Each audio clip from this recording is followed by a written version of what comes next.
Hello everyone, চলে এসেছি আজকের আবার একটা আমি নতুন রেসিপি নিয়ে। আশা করি সকলে ভালো আছেন, সুস্থ আছেন। তো চলুন আপনাদের সাথে আজকে শেয়ার করব কিভাবে আমি সয়াবিনের টিক্কা বানাই। যারা ধরুন ডায়েট করছেন তারা এটা ইজিলি খেতে পারেন। তো এখানে তার জন্য আমি কিছুটা সয়াবিন আগে থেকে জলে ভিজিয়ে, গরম জলে ভিজিয়ে রেখেছিলাম 15 মিনিটের জন্য। এবার ওটাকে মিক্সার গ্রাইন্ডারে একটু জাস্ট হালকা ব্লেন্ড করে নিয়েছি। দেখতে পাচ্ছেন পুরো কিন্তু পেস্ট বানাবেন না, একবার দুবার ঘুরিয়েই অফ করে দেবেন। আর এখানে লাগছে কিছুটা রোস্টেড বেসন, যেটাকে আমি শুকনো খোলায় ভেজে নিয়েছি। আর এখানে লাগছে কিছুটা চপ করা অনিয়ন, কোরিয়েন্ডার, এখানে আমি পিনাট নিয়েছি যেটা শুকনো খোলায় রোস্ট করা, একটু কিশমিশ, একটু কাজু আর কাঁচা লঙ্কা। এবার দেখতে থাকুন এটা আমি কিভাবে বানাই আর কি কি মশলা রাখবে আমি যখন এর মধ্যে অ্যাড করব তখনই আমি এর সাথে বলতে থাকবো। চলুন রেসিপিটা স্টার্ট করা যাক। তো এবার আমি এর মধ্যে একে একে এই যে চপ করে রাখা অনিয়নটা দিয়ে দিচ্ছি। এর মধ্যে দিয়ে দিলাম কোরিয়েন্ডার, পিনাট, কাঁচা লঙ্কা কুচি, সব এর মধ্যে একসাথে আমি অ্যাড করে দেব। এটা খুব হেলদি এবং একটা টেস্টি রেসিপি, আর খুব ইজিলি আপনারা বাড়িতে বানিয়ে নিতে পারবেন। আচ্ছা, এবার একটা কথা বলে রাখি, যদি আপনাদের কাছে কাজু বা কিশমিশ না থাকে তাহলে এটাকে আপনারা স্কিপ করে যেতে পারেন, তাতে কোনো অসুবিধা নেই। এটা আমি জাস্ট টেস্টের জন্য দিয়েছি। আপনাদের কাছে যদি কোকোনাট থাকে ওটাকেও আপনারা ফাইনলি চপ করে এর মধ্যে অ্যাড করতে পারেন। এবার এর মধ্যে আমি অ্যাড করছি একে একে 1 টিস্পুন জিরে পাউডার, জিরের গুঁড়ো, 1 টিস্পুন ধনে গুঁড়ো। ঝালটা যে যার টেস্ট অনুযায়ী দেবেন।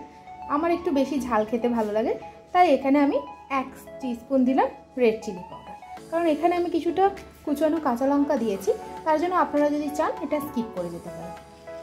আচ্ছা, সামান্য একটু হলুদ পাউডার 1/2 টিস্পুন। আচ্ছা, এবার 1/2 টিস্পুন মতো দিলাম ব্ল্যাক পেপার পাউডার।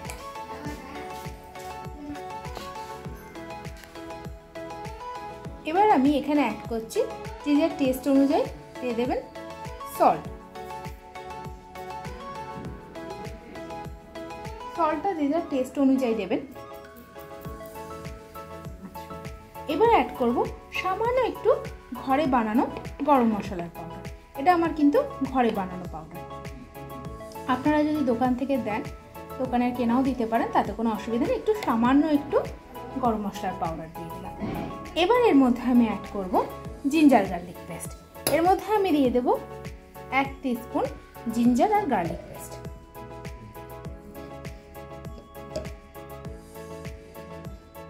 আমি এখানে 1 টিস্পুন জিঞ্জার গার্লিক পেস্ট দিয়েছি। এবার এগুলোকে খুব ভালো করে একসাথে একটু মিশিয়ে নেব। আমার কিন্তু হয়তো এখানে এতটা বেসন লাগবে না, আমি এখানে স্পুন দিয়ে দিতে থাকবো, দেখবো যতক্ষণ আমার লাগবে ততটাই দেবো, আর বাদ বাকিটা রেখে দেবো। নেক্সট টাইম যদি কোনো সময় বানাই তাহলে তখন ইউজ করে নেব। এটা ভীষণ একটা টেস্টি রেসিপি, আপনারা বাচ্চাদেরকেও একটু দিতে পারেন, কোনো সমস্যা নেই, কিন্তু তখন একটু ঝালটা কম করে দেবেন। এবার এইভাবে মিশিয়ে নিয়েছি। এবার এর মধ্যে আমি একটা স্পুন দিয়ে কিছুটা বেসন অ্যাড করব। এটা যেহেতু আমি স্যালো ফ্রাই করব, ওই জন্য আমার খুব একটা বেসন লাগবে না। যদি এটাকে আপনারা ডিপ ফ্রাই করেন তাহলে একটু বেসনের পরিমাণটা বেশি লাগবে। এইভাবে খুব ভালো করে সবগুলোকে একসাথে মিক্স করে নেব। এভাবে আপনারা বানিয়ে আপনারা কিন্তু ফ্রিজেও রেখে দিতে পারেন। টিক্কার আকারে বানিয়ে নেবেন, নিয়ে ফ্রিজে রেখে দিতে পারেন। আচ্ছা, এর মধ্যে এবার আমি কিছুটা ওটসের পাউডার অ্যাড করব। আপনারা যদি না থাকে ওটসের পাউডার, আপনারা পুরোটাই বেসন দিয়ে করতে পারেন, তাতেও কিন্তু কোনো সমস্যা নেই। আমার কাছে ছিল তাই আমি একটু অ্যাড করছি। আমি এখানে 3 থেকে 4 স্পুন মতন ওটসের পাউডার অ্যাড করে দিলাম। ওটসটাকে কিছুই নয়, আমি মিক্সিতে একটু ঘুরিয়ে নিয়েছি, ওটসের পাউডার হয়ে গিয়েছে, ওটাকে অ্যাড করছি। যদি না থাকে এটার জায়গায় আপনারা বেসনটাই অ্যাড করতে পারেন, কোনো অসুবিধা নেই, পুরোটাও বেসনে বানানো যেতে পারে।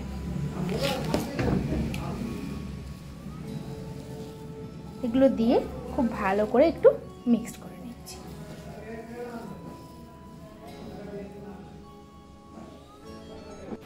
তো আপনারা দেখতে পাচ্ছেন আমি এগুলোকে খুব ভালো করে একসাথে সব মিক্সড করে নিয়েছি। এবার হাতে সামান্য একটু অয়েল লাগিয়ে নিয়েছি, তেল, একটু সামান্য তেল লাগিয়ে এগুলোকে টিক্কার আকারে বানিয়ে নেব।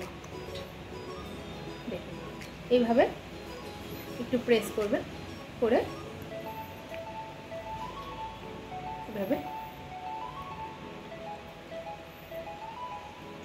এরকমভাবে আপনারা বানিয়ে নেবেন। আমি এইভাবে সবগুলোকে বানিয়ে নিয়ে এগুলোকে স্যালো ফ্রাই করব। তখন আপনাদেরকে দেখাচ্ছি কীভাবে আমি স্যালো ফ্রাই করছি। আপনারা চাইলে ডিপ ফ্রাইও করতে পারেন, যেহেতু আমি এটা হেলদিভাবে বানাচ্ছি তাই জন্য আমি এগুলোকে স্যালো ফ্রাই করব। তো আপনারা দেখতে পাচ্ছেন এখানে আমি সবগুলোকে কাটলেটের আকারে বানিয়ে নিয়েছি। এবার এতগুলো তো আমরা খাবো না, এগুলো কিন্তু আপনারা একটা এয়ারটাইট বক্সে রেখে ফ্রিজে 1 উইকের জন্য আরামসে রেখে দিতে পারেন। যদি ধরুন বাইরে থেকে কেউ গেস্ট এলো, একটু স্যালো ফ্রাই বা ডিপ ফ্রাই করে তাদেরকে সার্ভ করতে পারেন। তো আমি এগুলোকে স্যালো ফ্রাই করব। তো চলুন দেখে নেওয়া যাক কীভাবে আমি স্যালো ফ্রাই করছি। আপনারা দেখতে থাকুন। আর এতক্ষণ যদি ভিডিওটা আপনারা দেখছেন, আশা করছি আপনাদের ভিডিওটা ভালো লাগছে। তাহলে একটা লাইক, শেয়ার, সাবস্ক্রাইব করতে ভুলবেন না কিন্তু।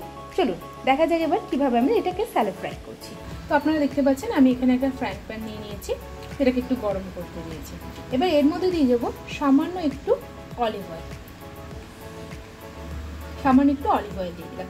এবার আপনারা চাইলে এটা ঘিতেও পুরো বানাতে পারেন কিংবা সাদা তেলেও বানাতে পারেন, তাতে কোনো অসুবিধা নেই। যেহেতু আমি হেলদিভাবে বানাচ্ছি তাই আমি একটু সামান্য একটু অলিভ অয়েল দিলাম। যারা ড্রাই করছেন তাদেরও তো খেতে ইচ্ছা করে কখনো কখনো, তো আপনারা এইভাবে বানিয়ে ট্রাই করতে পারেন। এটা ভীষণ হেলদিও হয়, টেস্টিও হয়। এবারে এর মধ্যে আমি কিছুটা পরিমাণে সাদা তিল অ্যাড করছি এই তেলটার উপরে।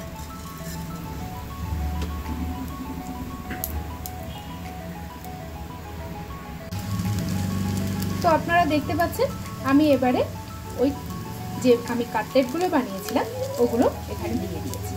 এটাকে কিন্তু আপনারা একটু ধিমি আঁচে স্যালো ফ্রাই করবেন, তাতে জিনিসটা খুব ভালো হবে। আমি গ্যাসের ফ্লেমটা একদম কমিয়ে দিয়েছি। এগুলোকে আমি স্যালো ফ্রাই করে দেখাচ্ছি কীরকম হবে। তো আপনারা দেখতে পাচ্ছেন এখানে সয়াবিন কাটলেট রেডি হয়ে গেছে। কত সুন্দরভাবে এটা রেডি হয়েছে দেখুন। ঘরে থাকা সমস্ত জিনিস দিয়ে এটা কিন্তু আমি বানিয়েছি। তো এইগুলো খাওয়ার জন্য আমার মনে হয় বাইরে থেকে, দোকান থেকে আর এগুলো কিনে খেতে হবে না। যদি আপনাদের ভিডিওটা ভালো লেগে থাকে, ছেড়ে যাওয়ার আগে একটা শেয়ার, লাইক, সাবস্ক্রাইব করতে ভুলবেন না কিন্তু। আর কমেন্ট সেকশনে জানাবেন আপনাদের এই রেসিপিটা কীরকম লাগবে। ভালো থাকবেন, সুস্থ থাকবেন। ভালো থাকা আর সুস্থ থাকাটা ভীষণ জরুরি। Tata, bye bye. দেখা হবে আবারও একটা নতুন ভিডিও নিয়ে। চলুন, বাই বাই।